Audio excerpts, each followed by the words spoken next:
Selamat sejahtera, bertemu lagi kita pada hari ini untuk mengupas isu-isu pembandaran di negara membangun.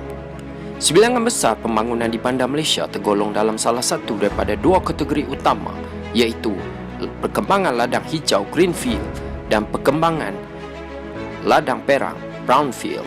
Perkembangan ladang hijau Greenfield yang besar dipimpin oleh agensi pemerintahan pusat, negeri dan lain-lain, manakala pembangunan dan pemerintahan ladang perak Brownfield merupakan pembangunan semula kawasan pembandaran yang ada oleh sektor swasta seperti pemaju dan konglomerat. Berdasarkan dua definisi ini, bandar boleh dilihat sebagai pencetus perubahan positif kepada sosial tempatan dan perkembangan fizikal. Industri di Malaysia berkembang dalam kecanggihan dan urbanisasi dengan pemerintah telah menetapkan sasaran untuk mencapai pendapatan nasional per kapita USD $15,000 pada tahun 2020, cukup tinggi untuk dianggap sebagai sebuah negara yang maju.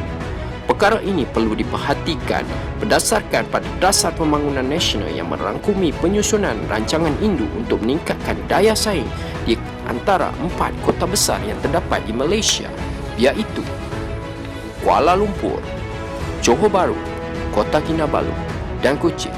Rancangan ini didasarkan pada pengakuan bahawa bandar memainkan peranan penting dalam pertumbuhan nasional dengan persaingan yang semakin sengit di antara bandar-bandar tersebut dalam menarik pelaburan dan bakat.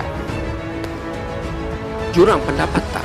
Walaupun menetap di bandar yang pesat membangun, penduduk di kawasan ini tidak dapat lari daripada menghadapi masalah seperti kos sara hidup yang tinggi, jurang pendapatan dan keberhutangan yang melampau.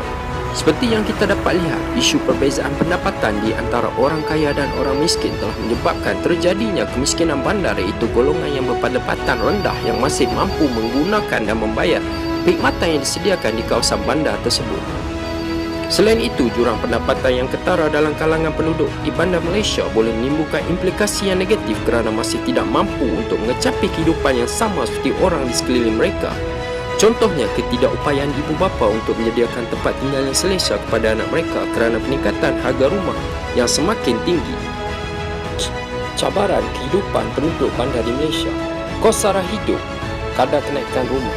Cabaran kehidupan penduduk yang tinggal di bandar menunjukkan perbezaan di antara mereka yang tinggal di bandar pertengahan. Perbezaannya adalah berkaitan kos sara hidup yang tinggi bagi mereka yang tinggal di salah satu di antara 3 bandaraya utama. Salah satu di antara 3 bandaraya utama di Malaysia adalah Kuala Lumpur.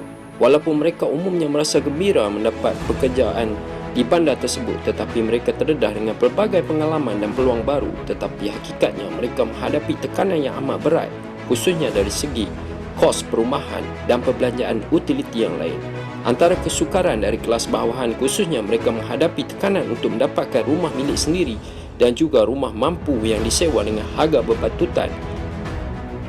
Konklusinya di sini, daripada huraian di atas, perbezaan di antara keutamaan golongan di antara kelas bawahan dikaji memang sangat ketara. Perhatian tertumpu kepada kelas bawahan bagaimana menangani masalah ini bagi meneruskan kelangsungan hidup mereka.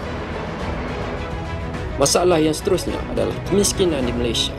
Kemiskinan adalah apa yang dihadapi oleh seseorang individu ketika mereka tidak dapat memenuhi keperluan harian yang lazimnya diperlukan oleh seseorang individu yang normal.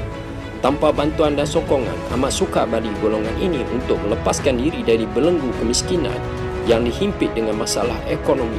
Kerana keadaan ini jika dibiarkan mampu meninggalkan impak yang negatif kepada golongan masyarakat.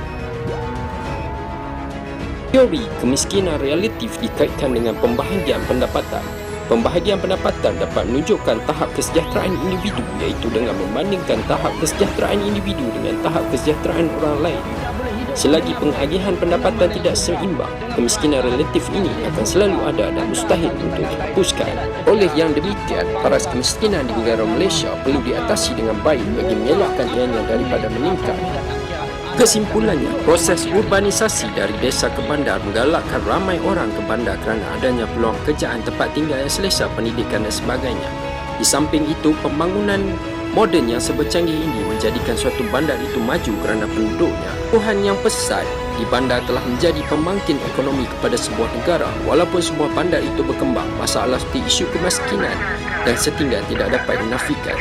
Justru itu, pelbagai cara penyelesaian perlu dibuat bagi mengatasi masalah tersebut. Sampai di sini sahaja kupasan kita pada hari ini berkenaan dengan isu-isu pembandaran di negara yang membangun.